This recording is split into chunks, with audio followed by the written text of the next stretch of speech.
Hi, I'm Margie O'Driscoll, the competition advisor for the Architecture at Zero competition. I'd like to welcome you to the announcement of the winners of this year's event. This is our 12th competition and perhaps the most exciting year yet, and we're so honored to have you with us. This year's competition site was in East Los Angeles, part of a large metropolitan area that has been devastated by wildfires. Our hearts go out to everyone in the region, and most especially those who have lost their homes, schools, and communities. We want to express our deep gratitude to so many people who work so hard on the front lines: firefighters, emergency workers, and of course, Los Angeles Unified School District, as they tried to reassign students to new schools so they could continue to learn. Rebuilding Los Angeles will be a massive undertaking, but we know that the spirit of the people of Los Angeles is strong, and they will create a new future for the region. Putting together a competition, like putting together a competition entry, involves many hearts, hands, minds. I'd like to especially thank the following people listed on these two slides. And also a couple of very special shout outs. First, to Julia Hawkinson from Los Angeles Unified School District. Julia took time from her busy workday to devote amazing care and affection to the process of putting together this competition, and we could not be more grateful for Julia's time. Nate Heckman from Resource Refocus was an extraordinary partner in developing the competition and providing detailed resources to make this competition not only helpful for entrants, but essentially an academic course in a box. Nate, you are an amazing teacher and a wonderful partner. And finally, to Geraldine O'Brien, who chatted with so many of the entrants, encouraging them and managing all the details that make this project seem so easy. It's a masterful art, and your much needed humor and flexibility are remarkable. Thank you so much. This competition is funded by a group of 3 utilities in California: SCE, PG&E, and SoCalGas, and it is managed by the American Institute of Architects, California.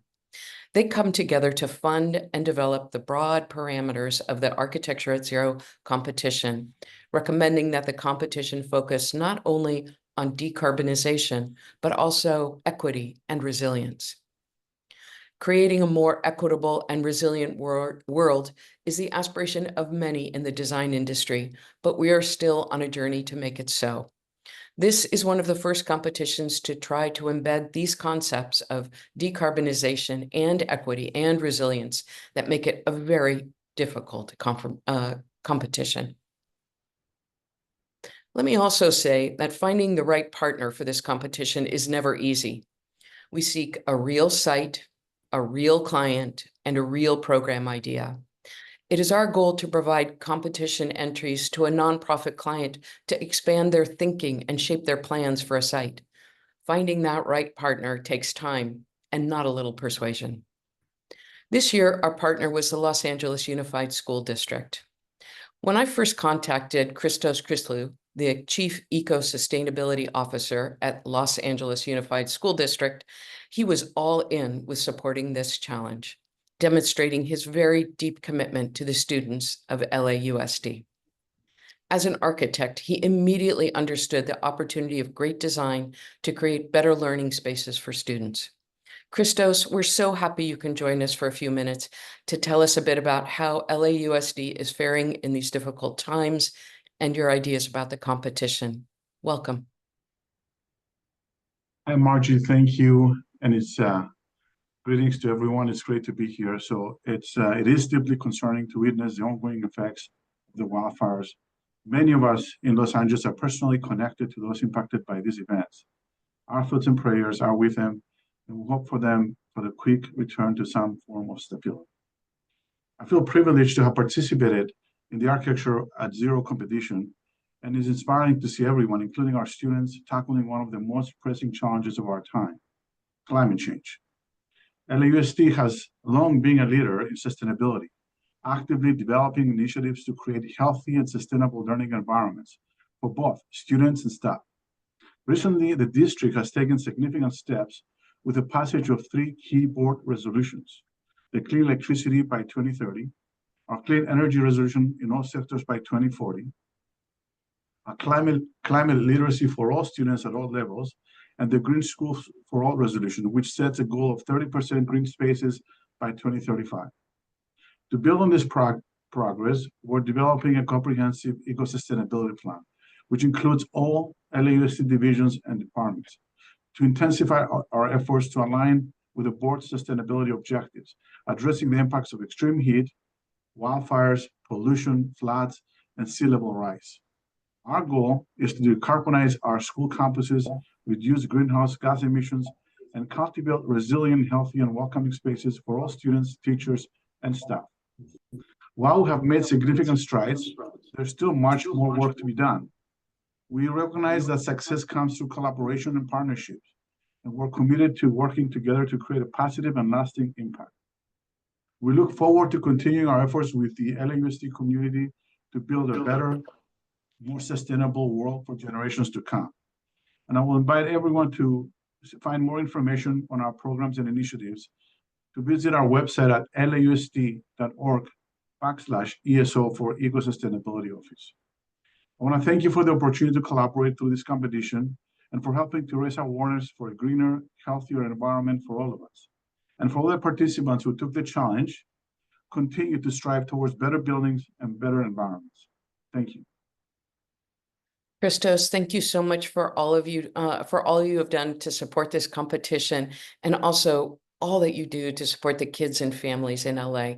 Good luck on the long journey ahead. We know we're in good hands with you leading us. Appreciate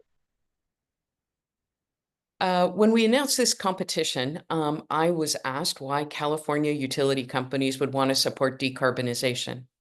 I'm now pleased to introduce Brian Stonerock, the Director of Advanced Energy Solutions at Southern California Edison.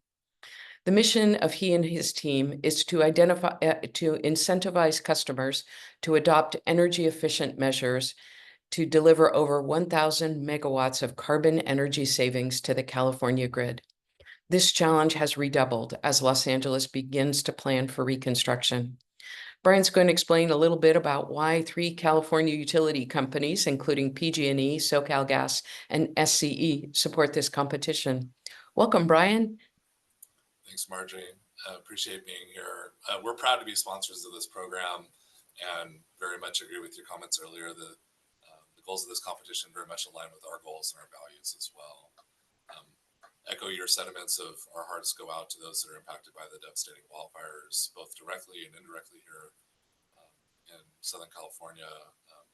And, you know, when we talk about climate change and we think about the conditions that we just experienced with some of the strongest winds in more than a decade and some of the driest conditions in multiple decades, it's evident that climate change is happening not just in the future, but it's something that we're dealing with today. I'm confident that together with all of our partners, we will build back better and very much aligned with Southern California Edison's goals and this competition's objectives of creating safe, reliable, resilient, and clean infrastructure for our customers and constituents. Electrification is so important to many sectors of the economy. And through our analysis, including our most recent white paper of reaching net zero, we've identified that decarbonizing through electrification is the most efficient and cost-effective way to meet the important goals that have been set for California to be carbon neutral by 2045. Additionally, on behalf of SCE and the other utilities, we have a strong investment in these communities. We've been part of them for over 100 years. And the impacts in the environment for both public health and the safety of our customers and our communities that we live in as well is important to all of us. I think it's fantastic to see architects and engineers and those that are designing our future buildings and the world that we live in are thinking about doing it in energy efficient ways that directly contribute to our collective goals. So this is just a wonderful opportunity for us to be involved. And it's exciting anytime we can interact with schools, because we know that it directly and indirectly influences the future architects and engineers and people who are going to be living in California. So it's exciting to see the impact in multiple ways here, and just can't express how grateful we are for the organization team and all those who've helped make this competition and this awards event possible. Thanks, Brian. That was a lovely end. I'm not sure how that popped up. Thank you again for all of your support. Thank you for being here. I know you have a lot of work ahead, as everyone does in Southern California. So Godspeed, and thank you for all that you do. Please stay safe. The next thing I would like to do is introduce Nikki Dennis-Stevens, who is the Executive Vice President of the American Institute of Architects, California. This organization is the voice of California's architectural community. With over 11,000 members, they are focused on improving the quality of the built environment. The challenge before AIA California has never been greater as they partner with AIA Los Angeles and other AIA chapters in Southern California to plan a sustainable and fast recovery for over 15,000 Angelenos displaced by the wildfires. Nikki has worked for AIA California for over 20 years and held a variety of positions there, and she is widely acknowledged as one of the most impressive leaders within the AIA. Nikki has been an enormous advocate for this project and a passionate leader for the profession. We can't thank you enough for all of your personal efforts on support of our work. Nikki, would you like to say a few words? Thank you, Margie, and to the entire team that makes this possible. Just to echo Brian's comments that, we are seeing the impacts of the rapidly changing climate in real time. And, AIA California continues to support these types of projects because we strongly believe that architects and design professionals worldwide can use their expertise, training, and creativity to help solve some of these big issues facing us all. As everyone has mentioned, the impacts of the devastation that have happened in Southern California, it also forces us to look at how we can build back better and some of the larger policy questions surrounding the built environment. And AIA California is a tremendous advocate, working in partnership with a variety of organizations to really look at design and construction across the state. So, these competitions show us the creativity of design professionals and really help us all imagine solutions that may not have been apparent. So we're really excited to announce these recipients and to use these design solutions as we move forward as an inspiration to us all. So thank you. Nikki, thank you again for all of your support. It's just so wonderful to work with you and your whole team at AIA California. So before we announce the winners of the competition, I'd like to tell the audience a little bit about what the competition entailed. For all of you who entered the competition, you know this, you breathe this, and you live this for your course or for your independent study. But we also know that we sometimes have moms and other friends who are joining this competition who have no idea what you've been asked to do. And I want to really underscore for all of our guests in the audience how really complicated this project was for the high school, college, and also professional entrants to the competition. So this year, the competition was open to students and professionals anywhere in the world. The challenge was to design a new building on a middle school campus in East Los Angeles, California. The new building would replace relocatable classrooms, we sometimes call them portables, in California, and include science labs, an art classroom, a makerspace, outdoor learning environments, and a teacher workroom. These are all priorities for Los Angeles Unified School District. While the competition program was essentially located at Griffith Steam Magnet Middle School in East Los Angeles, LA Unified asked that this be an ideas competition to really stretch the boundaries of possibility for all of the entrants. In addition, there were 4 parts of the competition that all the entrants had to cover in their submissions. They had to create an overall site plan to accommodate the program. In other words, find a space for all of these activities. They had to highlight energy efficiency, renewable energy, energy storage, and carbon reduction strategies or systems used. They had to design the building in detail, demonstrating how the design would lower carbon emissions and embodied carbon, and address the requirements of California's Title 24 building energy efficiency standards, which are some of the strictest in the world.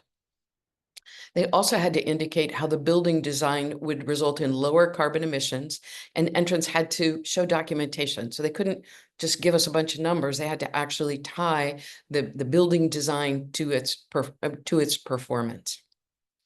They also had to ask how this project would build resilience. As you've heard earlier, this is a keen issue, not just in Los Angeles, but really around the world today, as we deal with multiple threats that architects have not had to think about 100 years ago, are now center and incredibly important for the work that they do. And again, the entrants had to do a table outlining how climate adaptation strategies would be implemented, and show on the site plan aspects of design strategies that supported resilience. Finally, the entrants had to address how their design addressed equity for communities. It's a lot. This year, we had 122 registrations from around the world. That is one of our highest numbers ever, and I think it's because there's an increased interest in solving these issues, not just in California and around the United States, but around the world. We had 3 jurors this year, and 2 of them you are going to meet shortly. The first is Lance Collins. He is a member of the American Institute of Architects. He's currently a director at Partner Energy, and he oversees the sustainability team, providing design consulting and project management for projects pursuing green certifications such as LEED, Greenpoint rated, and others. He's joining us from his office today in Southern California. Welcome, Lance.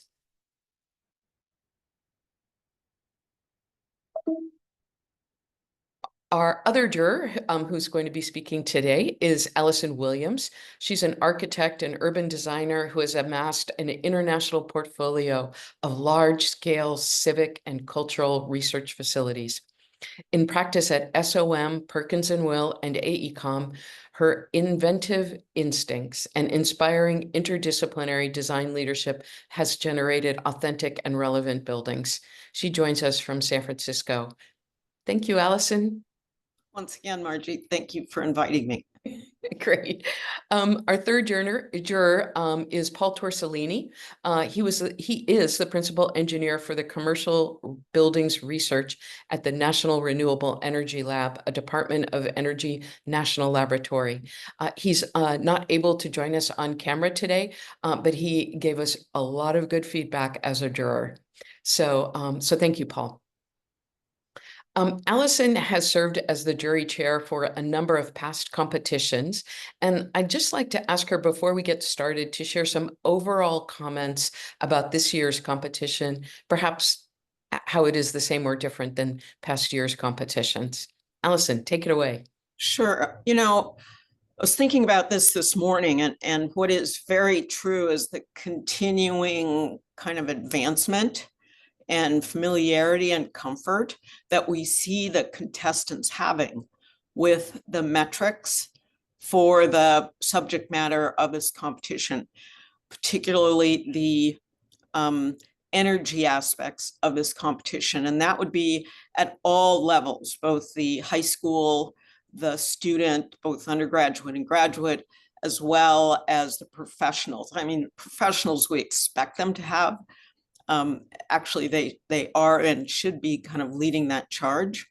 But to see it in the student entries is particularly rewarding. Not only the ability to understand the passive issues, still so fundamentally important about site planning, et cetera, but to have command of the tools in a way that they can actually explore and discover and develop ideas around energy strategies. And that's been increasing, for many, many years. I think this may be my 8th year of doing this. And I just think it's quite satisfying, but it's also really important to note the high school intelligence.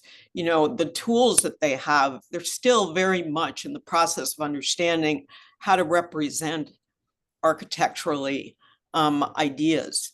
But we've all been struck by their ability to really throw themselves into the documentation of their schemes. So I think that's something that just continues to evolve.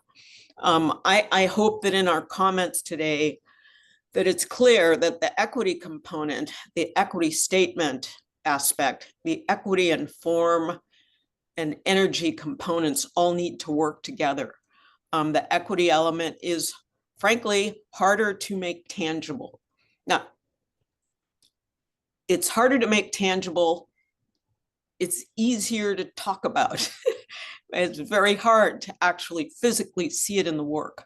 And so what we had a special eye for this time was, how are we progressing in terms of how architecture takes a responsibility to physically represent something that provides an equitable scenario, and really try and further define. There aren't charts and tables quite yet for this, like there are for the energy components.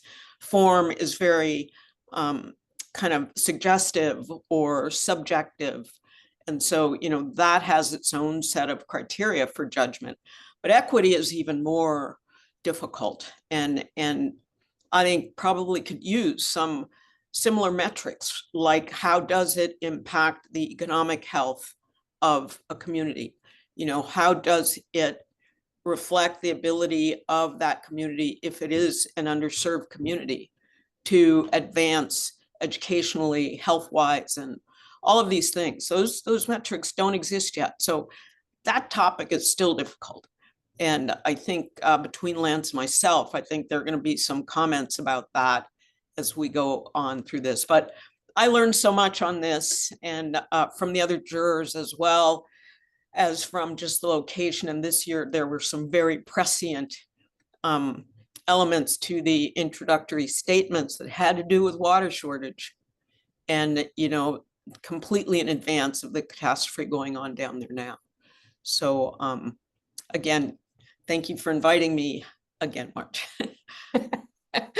Great. Well, thank you, Allison. Okay, so again, for what I like to call the moms in the audience, I want to let everyone know there are a variety of different award levels, which were assigned by the jury.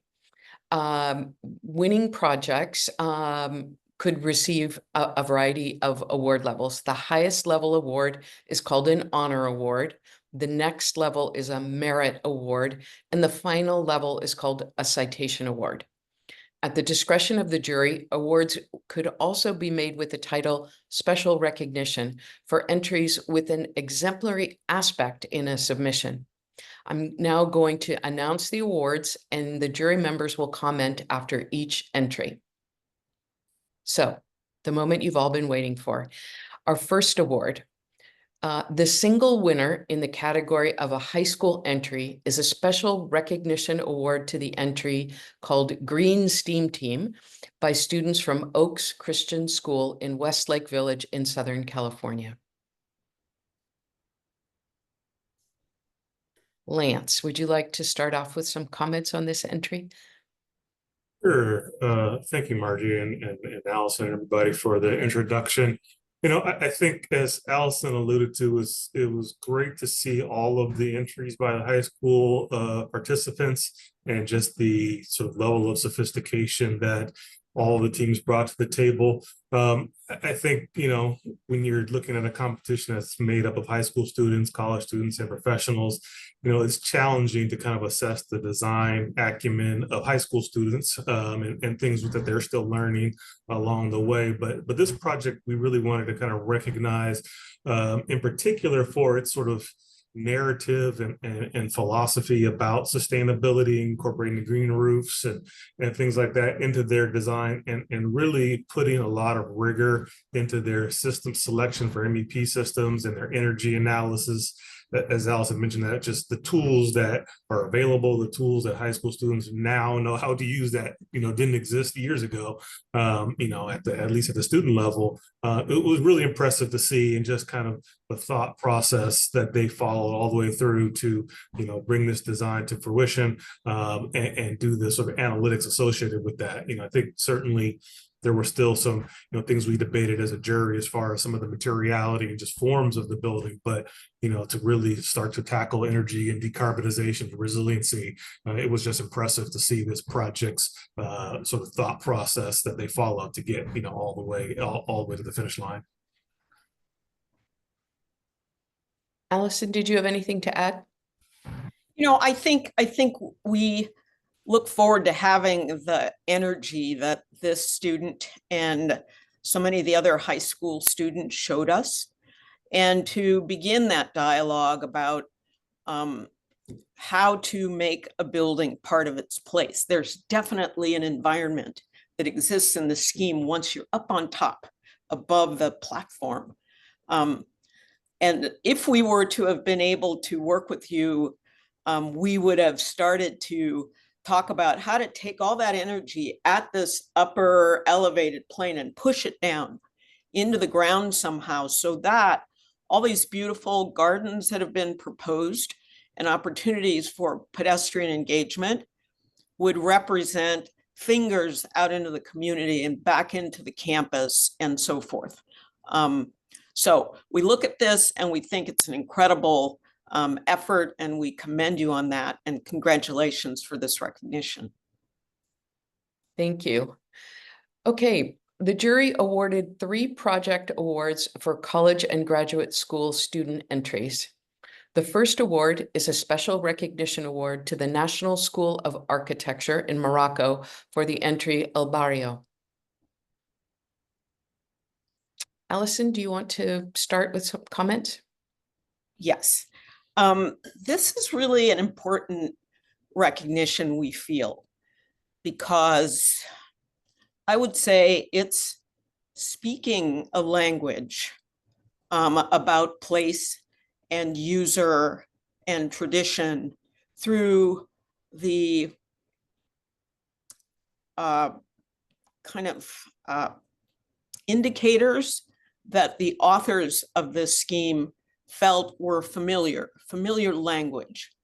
And the idea of a wall with graffiti, carefully articulated graffiti, is one way to make something position it in its place. The simple, really almost pedestrian materiality of the buildings behind, seems to gain a certain character through that simplicity, and then careful introduction of color that make it, again, referential to the place, to East LA. I think that the jury appreciated, and there was, if I'm not mistaken, this is the one where there was no equity statement.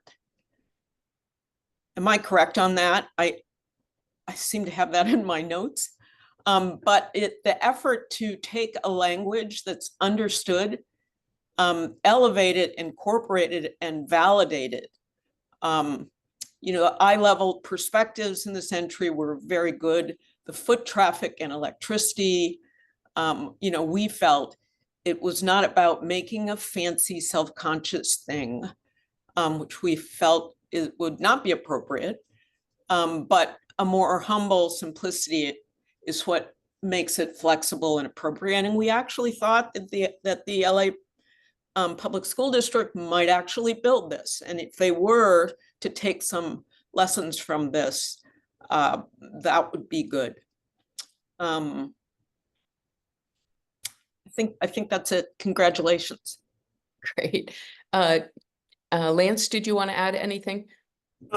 Yeah, I'll just add, to kind of what Allison discussed at the beginning, trying a lot of things that we focused on, we're trying to understand how do you translate equity into the built form and what does that look like, and being more than an applique or kind of whatever onto the building. And I think this project, attempted to take a strong stance on identity and sense of place and architecture that was sort of culturally appropriate and sensitive to the community. So, I think this one stood out to us for those reasons, to really, kind of move the ball forward on what does equity start to look like from a visual, architectural, formal representation. Great. Thank you, Lance. The next award is a citation award, and it goes to the students at Cal Poly Pomona for the entry Little Farms. Lance, would you like to start out with a comment? Sure. So, bring up the image, I hope, here. So I think Little Farms really kind of caught our attention for a variety of reasons. I think one, just, the project's sort of commitment and sort of focus on landscape and agriculture as a driving theme throughout everything that they tried to do, from material choices to energy analysis to resiliency measures. I think were super important, and it was great just to see that follow through of an idea as a sort of line of continuity through the project. I think their equity statement was very strong on this project, and kind of approached the value of bringing, healthy foods and agriculture into an urban setting, and the importance of that, for the local community members. And then from an architectural perspective, I think the way that translated into the campus being kind of a series of sort of barn-esque forms and masses to enclose all the programmatic spaces, was very well thought through as well too. It just kind of from a kind of technical perspective, I think we all agree that their energy analysis and their climate analysis was very strong and very rigorous. So again, it was just the continuity of thought, the level of rigor applied to this project, kind of in realizing and visualizing their sort of farm thesis was very impressive. Great. Allison, any other comments? I think Lance said it all. The homesteading notion is a very strong equity concept, and that I think that is the innovation in this scheme, and that there was an attempt to bring a vocabulary of building overlaid to the actual program through the homesteading vernacular of farms. I think it is the strong initiative that this scheme took. Great. The last award for a collegiate entry is a merit award, also to Cal Poly Pomona students for the entry The Courtyards. Allison, would you like to start out with that? Yes. We felt that this was a very strong student effort with an interesting strategy for using the sawtooth roof structure. There, that's the right picture. I was getting a little confused. The plan was extremely compact and well organized, and the decarbonization strategies were quite well developed. In particular, the embodied carbon strategy was strong. I regret that we're not able to look at more than one image of the scheme, because there was a lot of care to really think about place and creating these courtyards, which seem to be very believably scaled. And to the credit of the renderings, were populated with people, which not only helps it to clarify the scale, but also talk about how these spaces might actually be used.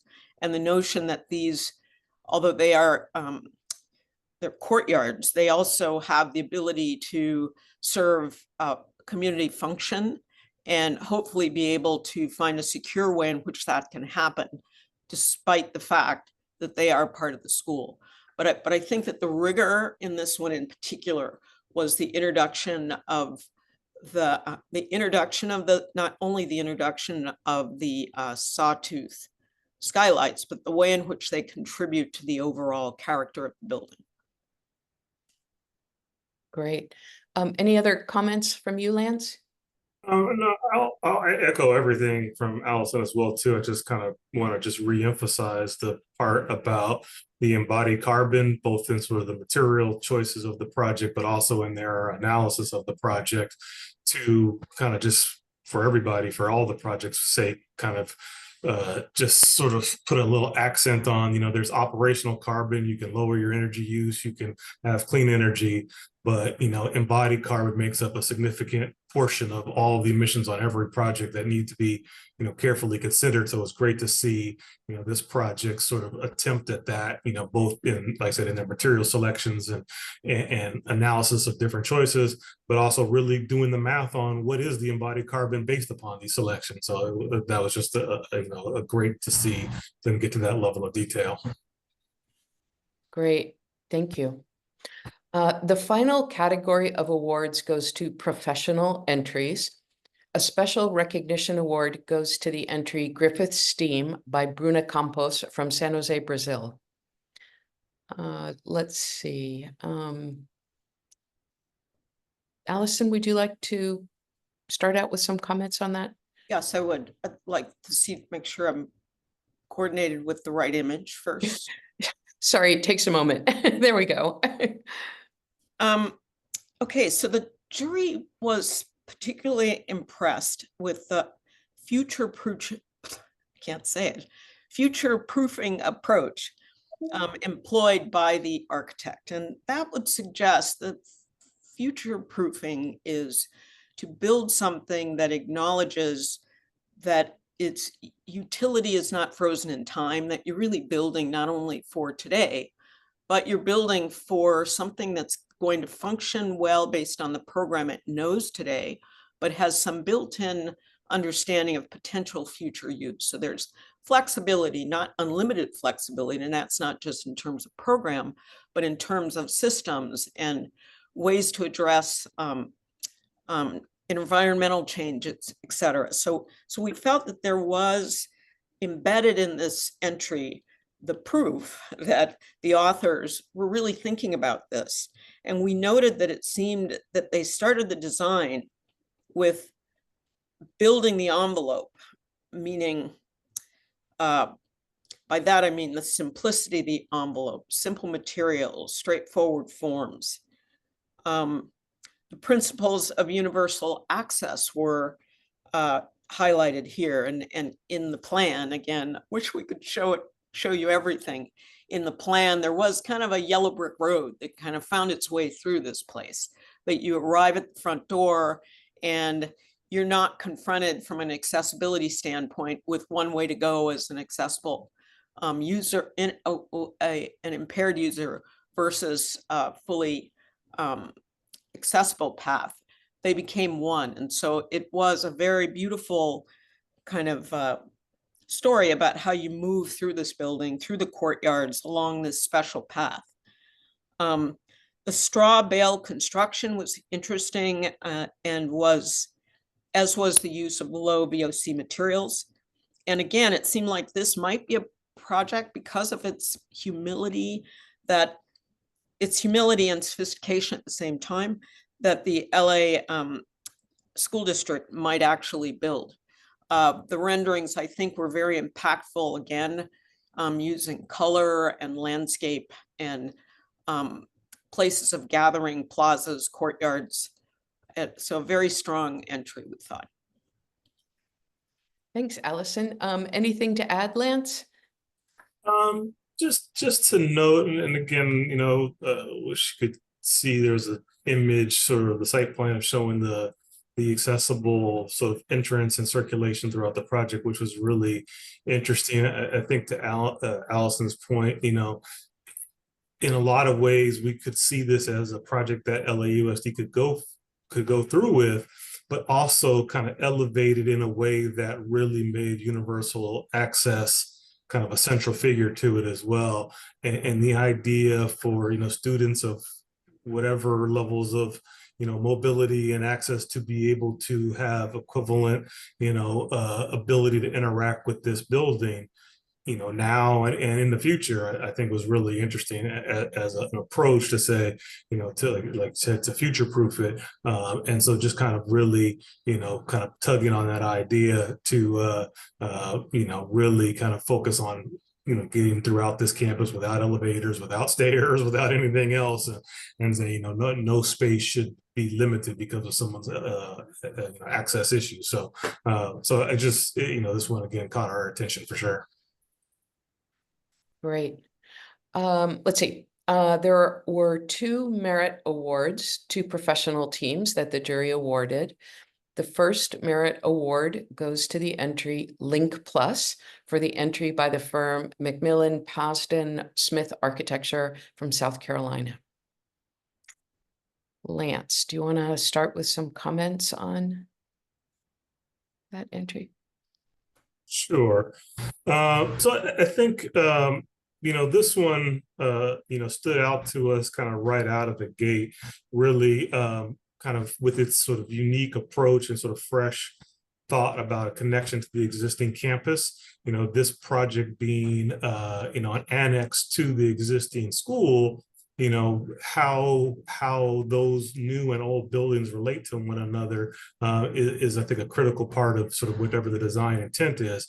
And so from the initial kind of concept sketches and partie diagrams to the finished project, we thought that was a really sort of innovative way to both connect to the existing school building, but also establish a strong street frontage connections to the surrounding neighborhood and adjacent areas to be a contributor to the community. So you're not turning your back on the community, but you're not turning your back on the existing schools.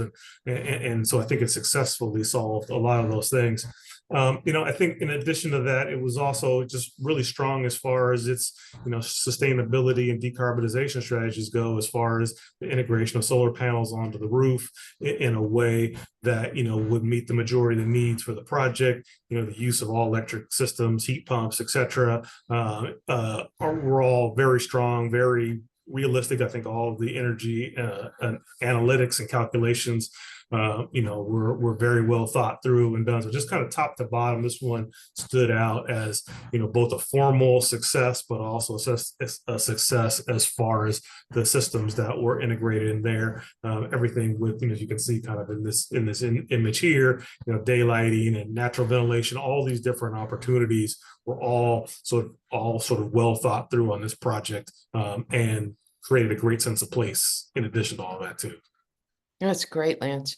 Allison, did you have anything else you wanted to add? Yeah, I just say that I don't want to be too absolute on this, but for the jury, this really represented a successful effort to engage an existing campus. And it did so in a way that feels very appropriate for middle school. Often schools' entrances are not on corners. They're at mid-block. And although this is the southeastern quadrant of the existing campus, I think one of the innovations of this scheme is the site plan and the very clear invitation into it, public invitation into an educational place at mid-block, not at the most southeasterly corner or at the intersection of the streets, but at the midpoint. And the place where this kind of sinuous link plus engages the campus was really carefully thought through. And I think there really weren't, the majority of schemes did not pay attention to the campus plan and not that this was the only response, but this was a very clear response and community-based response to how to get into the place, and a statement of equity that people should feel free to come into this place. And so I think for me, that was one of the strengths of this. Again, I'm sorry you can't see the plan. It's really beautiful. But it'll be online, right? Yeah. Yeah. We'll have it online. And just I may not have said this at the beginning. We've recorded this announcement so that you'll be able to share this with your friends, your family, and others. So you can record the juror comments for yourself. The final merit award goes to Adamakis Architects and Associates in Volos, Greece for the entry Middle School for Fun, Innovation, and Technological Sustainability. Love that title. Allison, would you like to lead us off on comments on this entry? Okay, I'll wait for the image. Yeah. I really like this one. I think the jury thought that it was a beautiful building, one that they hope that the school district might build. It has a rigor about it that from the standpoint of clarity and utility is quite clear. And in keeping with the comment I just made about Links Plus, the last scheme, this is probably 180 degrees different in terms of how the attention to the existing campus was deployed in a conceptual idea. I think it's equally interesting and very powerful. This invention of this long bar of the composition, into which the very straightforward classroom modules are plugged, separated by the courtyards.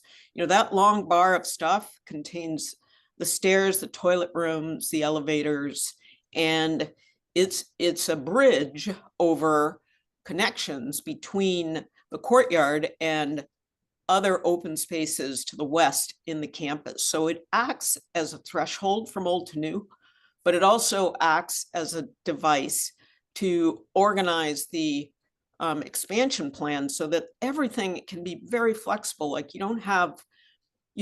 let's assume you have the necessary exit stairs that might be required to do this, but it doesn't have a lot of elevators. It doesn't have the toilet rooms, doesn't have all that stuff in the modules that plug on. And then just the simplicity of the slope roof with the PVs on it, articulated not as PVs that are helter-skelter tilted, but just a clean surface, beautifully suggested in the way in which this is rendered.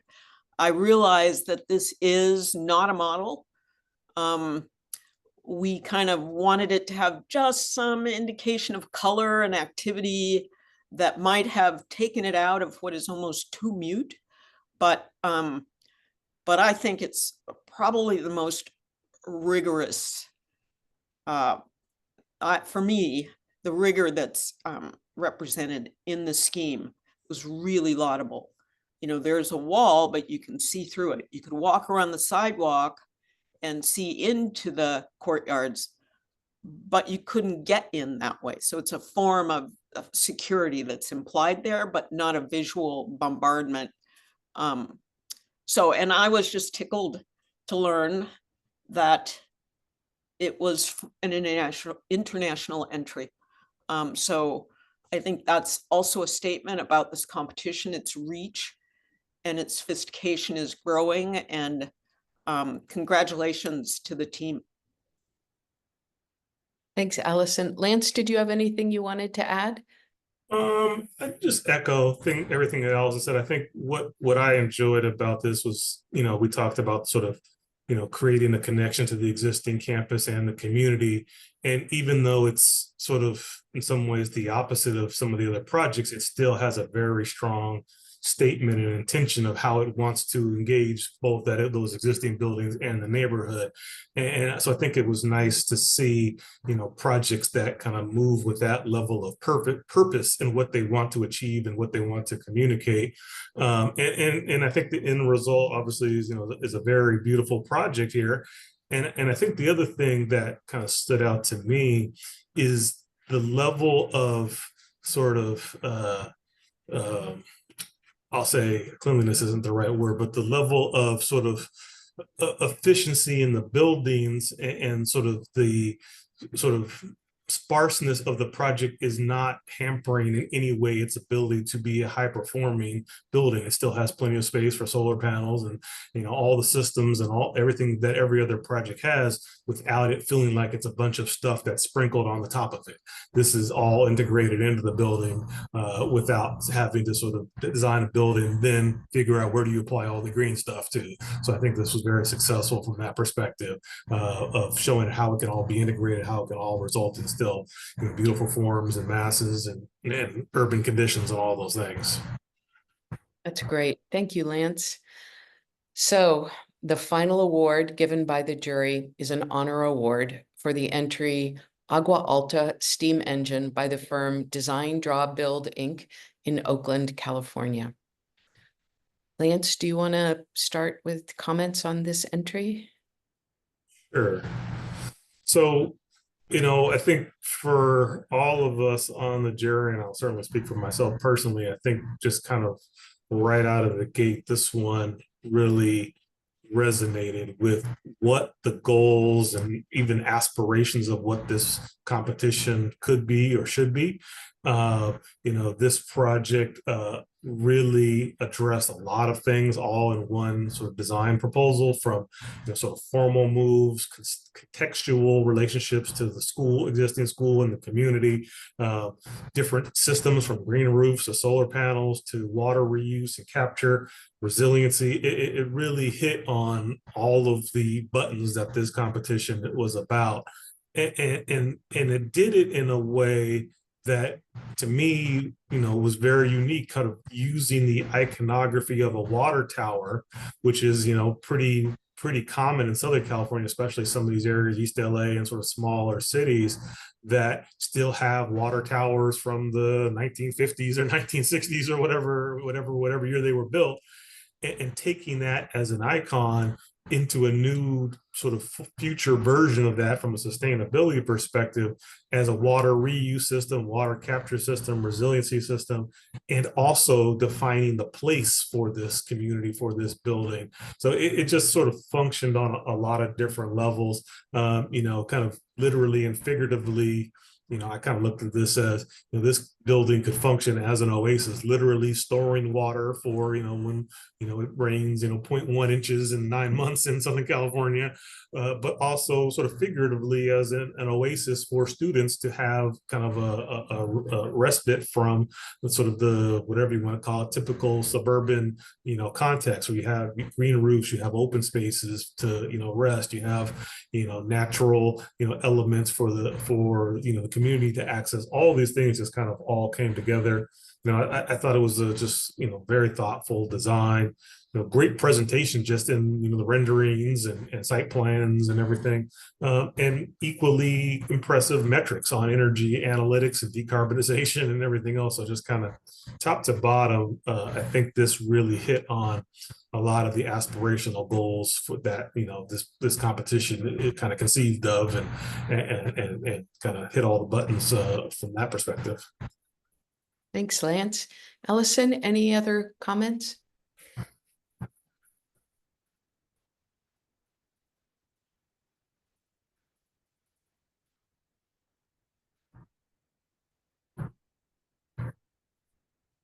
Allison? You're muted. Sorry about that. The water towers themselves, which are kind of pedestrian things, commonplace things, being transformed into markers of identity and place and visibility in a flat landscape.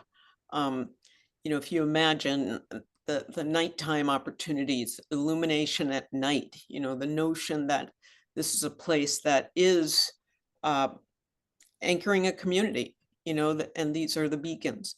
I also thought that the curvilinear elements here, the organic overlay, which can often propose some very unplannable, oddly shaped spaces. There was a certain care that the authors took to sequester that very clear form gesture, so that it did not burden the flexibility and utility of the spaces within the plan. The creation of this kind of curvilinear space that receives the the crowd or the thrust from the campus and allows them to pass through into the community, I think is a really strong move. And we just thought overall this was a very whole and careful study, not only in terms of the aspects of energy, but equity kind of embedded in the plan. Great. So this concludes our announcement of the winners. I'd like to extend my deepest gratitude to our amazing jurors, Allison Williams, Lance Collins, and Paul Torsellini. Paul worked really hard. You didn't get to see him today, but he worked very hard at examining all of these entries. So to all of you jurors, thank you so much for your time and your eloquence today. I'd also like to thank all of our speakers, Christos, Brian, Nikki. Thank you so much for all of the work that you've done to support this competition. Congratulations to all of our winners and everyone who participated. If you are a winner, we will follow up with you directly about next steps. We're planning a webinar with AIA California to do a deeper dive into these winning entries in March, so we'll be in touch with you about the details.